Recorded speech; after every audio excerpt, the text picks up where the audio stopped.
नमो अरिहन्ताणं नमो सिद्धाणं नमो आयरीयाणं नमो वज्रायाणं नमो लोय सप्तसाहूनम् एष सुरासुरमनुषं वन्दिगन्धोदघायिकं मलं प्रणमामि वड्डमाणं तीर्थं धम्मस्य कर्तारम्। कल अपनी चर्चा गाथा 190 और 191 पर चली। 190 में तो ये बताया कि जो देह और धनादिक में ये मैं हूँ, ये मेरा है, ऐसी ममता को नहीं छोड़ता, वो श्रमणता को छोड़ देता है, उन्मार्ग का आश्रय लेता है। श्रमणता किसको बताया था हमने? श्रामण्य मुनि धर्म। क्या है मुनि का धर्म? शुद्धात्म परिणति, उसको कहा था श्रामण्य। शुद्धात्म परिणति रूप धर्म को दूर से छोड़कर अशुद्धात्म परिणति रूप उन्मार्ग का आश्रय करता है। माने अशुद्ध नय से अशुद्ध आत्मा की प्राप्ति होती है। फिर हमने कहा था गाथा 191 में, गाथा पढ़ते हैं कि शुद्ध नय के द्वारा शुद्ध आत्मा की उपलब्धि होती है। ना हम होमि परे सिम न मे परे संतिणाण महमे को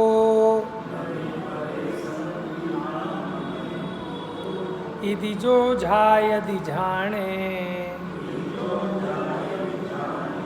सो अप्पाणम हवदी झादा। वो आत्मा होता है, वो ध्याता आत्मा होता है। कौन ध्याता आत्मा होता है? कि ना हम होमी परेसिम, माने मैं पर का नहीं हूँ, न मैं परे संति और न पर मेरे हैं। नानम अहमे को, मैं तो ज्ञान मात्र हूँ। इदि जो झायदि, ऐसा जो ध्याता है, झाने माने ध्यान में, सो अप्पाणम हवदी झादा, वह ध्याता आत्मा होता है। तो प्रश्न खड़ा किया था, क्या पहले वो आत्मा नहीं था जो आप कह रहे हो कि आत्मा होता है? देखो, हम किसी इंसान को कहते भाई इंसान बन जा, तो कहते मैं इंसान ही तो हूँ, लेकिन फिर ये क्यों कह रहे हो कि अब तू इंसान बना? बात समझ में आ रही है? तो ऐसे ही ये आत्मा तो था, लेकिन मैं आत्मा हूँ ऐसा इसको ज्ञान नहीं, ऐसी श्रद्धा नहीं, तो ऐसा आचरण कैसे होगा? अब इसको ये समझ में आ गया कि मैं देह आदिक नहीं हूँ, मैं आत्मा हूँ, ऐसी प्रतीति हो गई, तो अब इसका आचरण भी ऐसे ही होने लगा। आपको उदाहरण दिया था करोड़पति रिक्शे वाले का, उसको पहले श्रद्धा नहीं थी, करोड़पति तो पहले भी था, लेकिन उसका ज्ञान नहीं था, उसका श्रद्धा नहीं था, इसलिए आचरण भी नहीं था। अब उसे ज्ञान हो गया, और कैसा ज्ञान? श्रद्धान सहित ज्ञान। देखो, सुन तो पहले भी लिया था उसने, देखो न्यूज़पेपर में खबर छपी है, देखो मेरा नाम लिखा है ना, ऐसा ज्ञान तो था, लेकिन उसकी प्रतीति नहीं थी कि जिसका नाम छपा है ये वो मैं ही हूँ। और कहता था मजाक में, देखो देखो मेरा नाम छपा है, मजाक कर रहा है, लेकिन उसकी प्रतीति नहीं आ रही। अब जब उसकी प्रतीति आई तो उसके आचरण में कैसा परिवर्तन आ गया? अब वो रिक्शा, भैया कोई मतलब ही नहीं है उसको रिक्शा चलाने से, चाहे कितने ही पैसे मिले।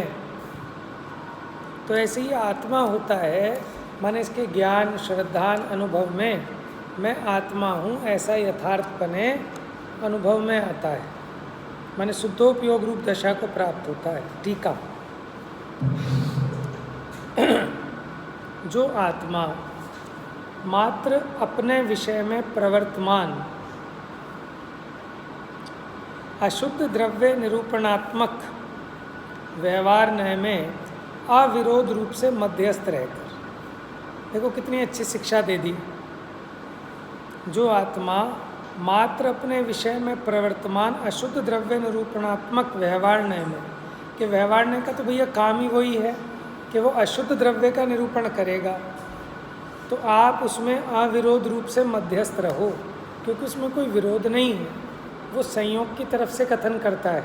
ऐसा जानकर जो आत्मा उसमें मध्यस्थ रहकर शुद्ध द्रव्य के निरूपण स्वरूप निश्चय नय के द्वारा जिसने मोह को दूर किया है, क्योंकि व्यवहार नय ने तो ये कहा कि देह चेतन एक है, लेकिन निश्चय नय ने क्या कहा, ये एक हो सकते नहीं। तो निश्चय नय ने क्या किया कि उस मोह को दूर किया कि देह मेरा है। तो व्यवहार नय ने क्या झूठ बोला था कि नहीं, उसने संयोग की तरफ से कथन किया था, लेकिन ये संयोग को संयोग का कथन ना मानकर कि मैं ऐसा हूँ ऐसा यथार्थ मान बैठा था। तो कल बताया था ना, अशुद्ध नय भी ज्ञानी के होता है या अज्ञानी के होता है? ज्ञानी के, क्योंकि नय सम्यक ज्ञान के अंश हैं। मिथ्या ज्ञानी को नय नहीं होते, नया भास हो सकता है। अंश का ज्ञान किसको सच्चा होता है?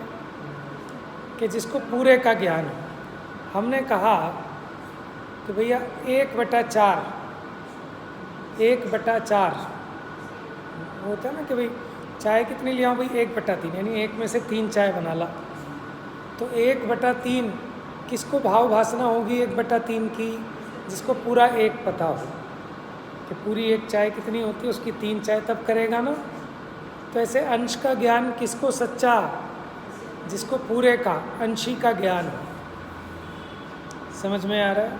नहीं तो वो उसका ज्ञान, वो अंश को पूरी वस्तु मान बैठेगा। सूरज की एक किरण को सूरज मान बैठेगा। बिलाव का उदाहरण दिया था कल, है ख्याल में आ गई बात? तो अब निश्चय नय के द्वारा जिसने मोह को दूर किया, तो निश्चय नय के आश्रय से मोह कैसे मिटता है? कि निश्चय नय वस्तु के असंयोगी, समझ में आया? 2 द्रव्यों को मिलाकर नहीं, असंयोगी वस्तु का निरूपण करता है, उसके यथार्थ स्वरूप का निरूपण करता है। तो ऐसा होता हुआ मैं पर का नहीं हूँ, पर मेरे नहीं है। इस प्रकार स्वपर के परस्पर स्वस्वामी संबंध को छोड़कर, देखो अपने साथ पर का स्वस्वामी संबंध था नहीं। मुकेश आवाज़ थोड़ी तेज करना। स्वस्वामी संबंध था तो नहीं, लेकिन अपनी अज्ञानता से इसको लग रहा था, ठीक है। पर के साथ मेरा स्वस्वामी संबंध है नहीं, लेकिन अज्ञानी अपनी कल्पना में बना लेता है, अपनी मिथ्या बुद्धि से वो ये मानता है कि मैं मालिक हूँ और ये मेरी मलकियत है। समझ में? ये मकान मेरा है और मैं इस मकान का मालिक हूँ। तो उसके साथ मेरा स्वस्वामी संबंध है नहीं, लेकिन अपने भ्रम से, अपनी अज्ञानता से ऐसा मानता है ये देह है और मैं इसका मालिक, जबकि हो उल्टा रहा है, ये तो देह का नौकर बन रहा है। समझ में? जो हम ये कहते हैं ना, मेरा मकान, मेरी दुकान, मेरी बीवी, मेरे बच्चे, तो आप ये बताओ, वो आपकी सेवा करते हैं कि आप उनकी सेवा करते हो? मकान की, दुकान की, प्रॉपर्टी की, जो कुछ भी आपके पास परिग्रह है, आप उसकी नौकरी करते हो, हैं? एक होता है रईस, एक होता है सईस। सईस क्या करता है? घोड़े को चमकाता है, नहलाता है, धुलाता है, खिलाता है, पिलाता है। और रईस क्या होता है कि वो उस पर बैठ के सवारी करता है। अब ये सोचो, हम कौन हैं? हम इंद्रियों की गुलामी कर रहे हैं या इंद्रियां हमारी गुलामी कर रही हैं? बताओ। हम मन की गुलामी कर रहे हैं या मन हमारी गुलामी कर रहा है? हम रईस हैं कि सईस हैं? सईस हैं, इसकी सेवा में लगे रहते हैं। कल बताया था कौन सा घड़ा, तुझे नित्य पड़ा उठाकर धरना, काहे का घड़ा है ये? शीशे के सामने लिख लेना चाहिए, मलमूत्र मास का घड़ा। ठीक है, वो है ना, पल रुधिर राध मल थैली की कसव सादिते महली, नव द्वार बहे घिनकारी, आस देह करे के मयारी। सोनागिर जी का मंदिर था ना, परमागम मंदिर, ज्ञानचंद जी वाला। वहाँ जो टॉयलेट थे ना, टॉयलेट के बाहर लिखा हुआ था पंक्ति, 20 साल पहले पड़ी थी। और सच्ची बात है कि टॉयलेट जाते हैं ना, बदबू आती है वहाँ पे, तो उससे समझ में आता है शरीर में क्या भरा है, ये शरीर का स्वरूप कैसा है। ये तो आप दिन में 2 बार इसको नहलाते हो, कपड़े चेंज कराते हो तो ठीक है, नहीं तो कोई पास में बैठ ना पाए। समझ में ना, कोई व्यक्ति 2 दिन ना नहाए, कपड़े चेंज ना करे, कोई बैठ सकता है उसके पास है? ये तो हमारा आपका काम नहीं है कि पसीना आने नहीं देते। जो मेहनत मजदूरी वाला आदमी हो तो ऐसे ही गंध भरा है इसके अंदर।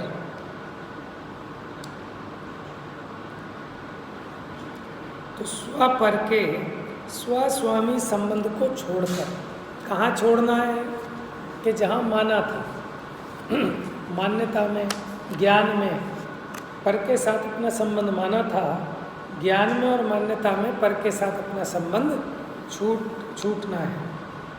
शुद्ध ज्ञान ही एक मैं क्या हूँ? शुद्ध ज्ञान।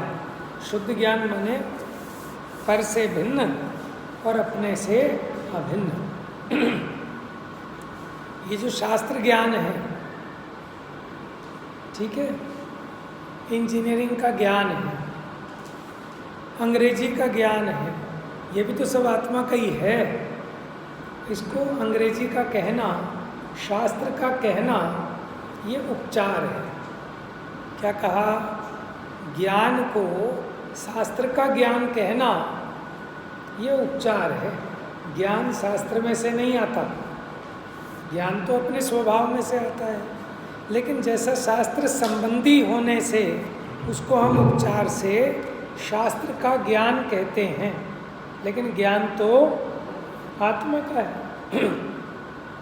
तो अब उसको ऐसे उपचार से मत देखो, ज्ञान को ज्ञान के स्वभाव से देखो, उसको कहेंगे शुद्ध ज्ञान। ऐसा नहीं कि ज्ञान 2 तरह के हों, कि शुद्ध ज्ञान अलग हो और अशुद्ध ज्ञान अलग हो, कि वो ज्ञान तो ज्ञान एक रूप है, अज्ञानी उसे अशुद्ध देखता है। कैसे देखता है? कि चश्मे से ज्ञान हुआ, इंद्रिय से ज्ञान पैदा हुआ, शास्त्र में से ज्ञान आया, गुरु जी से ज्ञान आया, समझ में आया? ये कैसा देखता है ज्ञान को? ज्ञेय मिश्रित। तो ये हो गया अशुद्ध ज्ञान। और ज्ञान है कैसा? ज्ञेय मिश्रित नहीं है, ज्ञान ज्ञान है। 14वीं 15वीं गाथा, उसकी टीका, 15वीं गाथा की टीका, उसमें अमृतचंद्राचार्य ने खार का उदाहरण दिया, लवण का। देखो, लवण अकेले डली रखी हो नमक की तो वो तो शुद्ध लवण, और दाल में मिला दिया तो वो हो गया अशुद्ध लवण। यद्यपि जो दाल में मिलाया है वो लवण और जो निखालिस रखा है वो लवण, उन दोनों में कोई अंतर नहीं है, क्योंकि दाल खारी नहीं है, खारा तो लवण ही है। लेकिन शाक लोलूपी, जो सब्जी का लोलूपी जीव है, उसे नमक का शुद्ध स्वाद नहीं आता। वो कैसा? दाल के साथ मिलाकर, सब्जी के साथ मिलाकर अनुभव करता है, तो वो अशुद्ध लवण का स्वाद लेता है। समझ में? शुद्ध लवण क्या होगा? खाली नमक चटाओ, ये शुद्ध लवण होगा। तो ऐसा लवण तो आपको मिलेगा नहीं। मिलेगा ऐसा ही ज्ञान, ऐसा ही मिलेगा कि जिसमें ज्ञेय जानने में आ रहे होंगे। अब ये कहता है कि ज्ञेयों को हटाओ तब मेरा शुद्ध ज्ञान होगा, कि जो ज्ञेयाकार रूप ज्ञान है वहाँ भी आप, वो ज्ञान शुद्ध ही है, क्योंकि लवण ने खारे पने में कोई कमी नहीं की। जैसे शुद्ध लवण को चखने पर जो लवण का टेस्ट आता है, दाल में मिश्रित लवण का भी वही टेस्ट है, कोई अंतर नहीं है। उसी प्रकार जैसे सिद्ध भगवान मुक्त हो गए, जैसा उनका ज्ञान है वैसा ही अज्ञानी, इसका ज्ञान भी वैसे ही है, ज्ञान जानने रूप है। लेकिन अज्ञानी क्या करता है कि इसको ज्ञेयों के साथ मिलाकर उस ज्ञान का अनुभव करता है। तो हम इसको कहते हैं अशुद्ध ज्ञान का अनुभव किया। और इसी को मैंने भेद विज्ञान की दृष्टि से, ठीक है, जैसे होता है ना, वे चक्के बताओ दाल कैसी बनी, तो दाल चखते हो कि नमक चखते हो, तब हम कहते हैं नमक थोड़ा कम है, थोड़ा और डालो, ज़्यादा हो गया, पानी मिला लो इसमें। तो लेने वाला चाहे तो यहाँ पर भी शुद्ध लवण का स्वाद ले लेता है ना, खाली लवण का ही नहीं, मिर्ची का भी, खटाई, बाकी तो सब ठीक है, खटाई थोड़ी कम है, थोड़ा टमाटर और डाल दो, नींबू डाल दो। तो अगर वो दाल में मिलकर एकम एक हो गया होता तो शुद्ध नमक का या शुद्ध खटाई का ज्ञान नहीं आना चाहिए था। तो ऐसे अभी ज्ञेयाकार ज्ञान में भी उस ज्ञान को देख लेना, इसका नाम है शुद्ध ज्ञान। और उस ज्ञान का अनुभवन, वो शुद्ध ज्ञान का अनुभवन, उसी को ज्ञानानुभूति कहा। ज्ञानानुभूति ही आत्मानुभूति है, क्योंकि आत्मा है वो ज्ञान से अन्य कुछ नहीं है। ये बात आपको समझ में आई? कौन बताएगा मुझे थोड़ा सा अपने शब्दों में? शुद्ध ज्ञान अशुद्ध ज्ञान, क्या ज्ञान दो प्रकार का है? हाँ जी। ज्ञान एक प्रकार का है कि दो प्रकार का है? जैसे उदाहरण क्या है?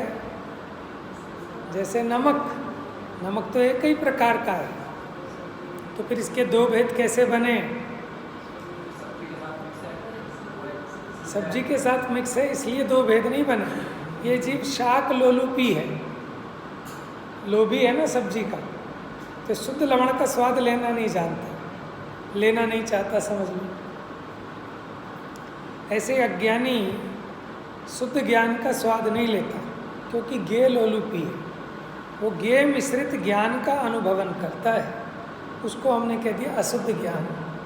बाकी ज्ञान वो भी शुद्ध है, लेकिन उसमें वो ज्ञेयों को गौण करके एक सामान्य ज्ञान का आविर्भाव करे तो उसको ज्ञान ज्ञान दिखे, वो होगा शुद्ध ज्ञान का अनुभव। ज्ञान दो नहीं है, ज्ञान एक ही है।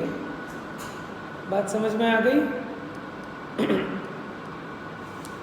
ये बात अलग है कि आप उसको भाषा में ना कह पाओ, लेकिन आपको अपनी भाषा में तो समझ में आनी चाहिए। आपको अपने बच्चे को समझानी होगी, उसको तो समझा लोगे ना, इतनी आ जाए बहुत है ना, तभी तो जिनवाणी की परंपरा चलेगी। अपना समझे तो अच्छी बात है, लेकिन घर घर चर्चा रहे धर्म की। जब बच्चे के साथ खाना खाने बैठो तो उससे पूछ लेना कभी कि बेटा बता, दाल नमकीन है कि नमक नमकीन है? थोड़ा सोचे तो, लॉजिक तो लगाए कि दाल का अलग टेस्ट है। दाल का टेस्ट तो इसने आज तक लिया ही नहीं। खाओ किसी दिन बिना नमक की दाल, फिर आपको समझ में आएगा दाल का टेस्ट क्या होता है।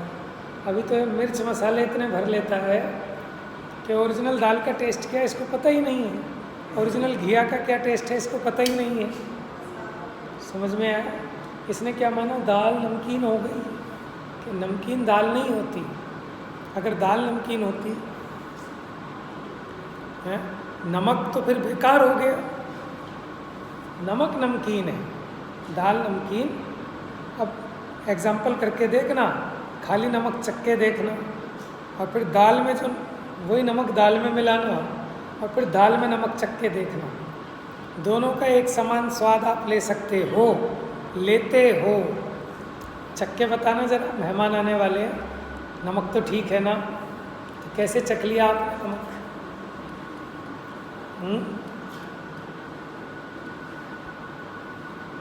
तो ऐसे ही ज्ञान कलाकार है, उसमें सब कला है।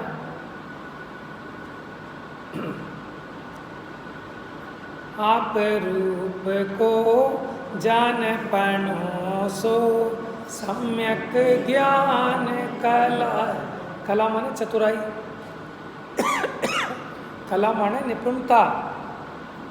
बाकी तो बतेरी कलाएं हैं हमने, किसी को कैसे ठगें, कैसे मूर्ख बनाएं, कैसे अपनी बात के लिए मना लें, लेकिन वो कला सारी दुष्कलाएं हैं। एक सुकला सम्यक ज्ञान की कला है कि आप ऐसे रले मिले पदार्थों में भी एक शुद्ध ज्ञान को पकड़ पाओ, देख पाओ।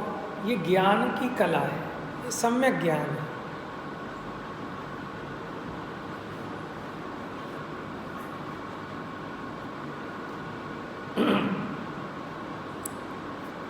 तो कैसा हूं मैं? शुद्ध ज्ञान ही एक मैं हूँ, ऐसा ज्ञानी को संचेतन होता है। 38वीं गाथा में कहा, अहम एको खलु शुद्धो दंसन नाणमयी सदा रूवी नवि अथ मध्य किंचवी अन्नम परमाणु में तंपी। अहम एको, मैं एक हूँ। तो फिर हम 4 हैं, ये भूल जाओ। हम 3 हैं, हम 5 हैं। अहम एको खलु शुद्धो, नियम से शुद्ध हूँ। शुद्ध का मतलब जो एक होता है वही शुद्ध होता है। जो 2 या 4 हैं वो तो अशुद्ध हो गए। समझ में आया? दंसन नाणमयी, ज्ञान दर्शनमयी। अहम एको खलु शुद्धो दंसन नाणमयी सदा रूपी, सदा अरूपी हूँ। ये रूप हमारा रूप नहीं है जो शीशे में दिखाई देता है, जो वीडियो में आता है, ये हमारा रूप नहीं है। नवि अथमच्छ किंचवी, नहीं है कोई अन्य पदार्थ किंचित मात्र भी मेरा। अन्नम परमाणु में तम, कि परमाणु तक भी, माने इतना सा भी कोई अन्य पदार्थ मेरा किंचित भी नहीं है। ऐसी ज्ञानी ऐसा विचार करता है, ऐसी संचेतना करता है। ठीक है, तो ऐसे ही अपने को करना चाहिए, सुखी होना है। तो इस प्रकार अनात्मा को छोड़कर आत्मा को ही आत्म रूप से ग्रहण करके, समझ गए कैसे ग्रहण करना, अनात्मा को कैसे छोड़ना? कि जहाँ ग्रहण किया था वहीं छोड़ना। अपनी मान्यता में ग्रहण किया था कि मैं देह हूँ, मैं मकान हूँ, मैं दुकान हूँ, वहीं छोड़ना। और वहीं किसको ग्रहण करना? अपने आत्मा को ही आत्म रूप से, कि यही मैं हूँ, इसका नाम है आत्मा को आत्म रूप से ग्रहण करना। तब कहेंगे कि अब ये आत्मा हुआ। समझ में आया? पर द्रव्य से भिन्नत्व के कारण, पर द्रव्य से भिन्नत्व के कारण आत्मा रूप ही एक अग्र में चिंता को रोकता है। देखो, एकाग्र चिंता निरोधो ध्यानम, ये ध्यान की परिभाषा है। एक अग्र है, एक अग्र, एक में अग्र होकर चिंता निरोधो। बाकी अन्य सब विकल्पों का, विचारों का, चिंताओं का निरोध हो जाता है, उसका नाम ध्यान है। अब आप एक बात बताओ, अनंत भगवान ध्याता है कि नहीं? अनंत भगवान ध्याता है कि नहीं है? नहीं है। क्यों नहीं है? एकाग्र चिंता निरोधो ध्यानम, कि एक को मुख्य किया जाए, बाकी चिंताओं का निरोध हो, उसका नाम ध्यान है। अब उनके ज्ञान में तो सब में लोकालोक पूरा एक साथ झलक रहा है। उनके ज्ञान में व्यवस्था ही नहीं है कि वो एक को अग्र करें, एक को मुख्य करें, बाकियों को गौण करें। हमारे ज्ञान में तो है कि अभी मैं इसे ही मुख्य करूं, अपने मन में इसे ही जानूं, बाकियों को गौण कर दूं। लेकिन केवली भगवान के ज्ञान में समस्त लोकालोक सभी पदार्थ युगपत एक साथ ज्ञान में प्रतिबिंबित हो रहे हैं। उसमें अवकाश ही नहीं है मुख्य गौण करने का। समझ में आया? और उन्हें जरूरत भी क्या है ध्यान की? उनका कार्य तो सिद्ध हो गया, घातीय कर्मों का नाश हो गया ना। चलिए देखिए आएगी बात। हाँ, पर द्रव्य से भिन्नत्व के कारण आत्मा रूप ही एक अग्र में, अग्र माने मुख्य भी होता है, अग्र माने विषय भी होता है, अग्र माने उस ध्येय में, किसमें? एक में। एक कौन? एक ही विषय में अपने उपयोग को रोकना, उसका नाम ध्यान है। ठीक है? अब केवली भगवान एक विषय में अपने उपयोग को नहीं रोक सकते, क्योंकि उनको तो समस्त सारे पदार्थ उत्पत्ति एक साथ जानने में आ रहे हैं। ठीक है, खैर वो अभी प्रकरण की बात नहीं है। अभी यहाँ तो ये बात है कि एक उस आत्मा को, जिसको हमने कहा था कि मैं शुद्ध ज्ञान हूँ, इसको मुख्य करता है, बाकी अन्य चिंताओं को रोकता है, यानी अपने उपयोग का विषय उसे एक शुद्ध आत्मा को बनाता है। वह एकाग्र चिंता निरोधक, उस एकाग्र चिंता निरोध के समय वास्तव में शुद्धात्मा होता है। जब उसके ध्यान का ध्येय, ज्ञान का ज्ञेय, श्रद्धान का श्रद्धेय एक ये शुद्धात्मा होता है, तब वह सही अर्थों में आत्मा होता है। माने बेटे को समझा समझा के थक गए हों, वो धर्म पे नहीं लगा, लेकिन जब पिताजी का हो गया स्वर्गवास, अब उसको बुद्धि आ गई ठोकर खा खा के, तो पिताजी स्वर्ग से आते हैं कि तू आज मेरा बेटा बना है। कि आज बनाओ? मैं तो 50 साल पहले बन गया था। कि आज बना है मैंने सच्चे अर्थ में, कि अब तू मेरे पद चिन्हों पर चला है। तो ऐसे अब ये सच में आत्मा हुआ। तो वास्तव में शुद्धात्मा होता है। इससे निश्चित होता है कि शुद्ध नय से ही शुद्धात्मा की प्राप्ति होती है, क्योंकि शुद्ध नय आत्मा के यथार्थ स्वरूप को दिखाता है। तो जब आप आत्मा के यथार्थ स्वरूप को देखेंगे, उसकी श्रद्धा करेंगे, उसका ज्ञान करेंगे और उसी को अपने ध्यान का ध्येय बनाएंगे, ठीक है, तो वो आत्मा आपको अनुभव में आएगा, आनंद होगा, घातिया कर्मों का विनाश होगा। तब कहेंगे कि अब ये शुद्धात्मा हुआ। देखो यथार्थ रूप से सिद्ध भगवान शुद्धात्मा है, वो है कार्य समय सार, और हम और आप सब जीव हैं कारण समय सार। समझ में आया? हम शक्ति रूप शुद्धात्मा, वो व्यक्ति रूप शुद्धात्मा। अब ये शक्ति रूप शुद्धात्मा अपने श्रद्धान का विषय बने तो व्यक्ति में भी, पर्याय में भी शुद्धात्मापन प्रकट होगा। स्वभाव से तो हैं, लेकिन व्यक्त पर्याय में भी ये मलिनता मिट जाए, दुख मिट जाए, तो ये शुद्धात्मापना प्रकट हो जाएगा।